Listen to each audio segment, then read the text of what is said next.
আরে জাহানারা, তুই আগে আমার পাও টিপে দিতি, এখন আর টিপে দিস না।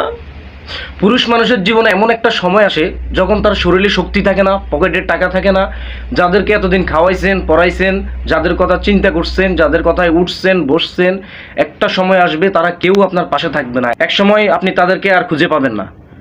এমনকি আপনার ঘরের রমণী জাহানারা যে আপনার পাও টিপে দিত, সেও এক সময় আপনার পাও টিপে দিবে না। আপনার ব্যক্তিত্ব কোনো সম্পত্তি না থাকলে আপনার বৃদ্ধাশ্রমে যেতে হবে না, আপনার গড়ে হয়ে যাবে আপনার একটা বৃদ্ধাশ্রম। কারণ পুরুষ মানুষ আপনি যত ইনকাম করেন না কেন, আপনার যদি ব্যক্তিত্ব কোনো সম্পত্তি না থাকে, বাংলা সিনেমার আনোয়ারের মতো তার মেয়ের বিয়েতে যৌতুক দিতে না পারায় তার অবস্থা হয়েছে।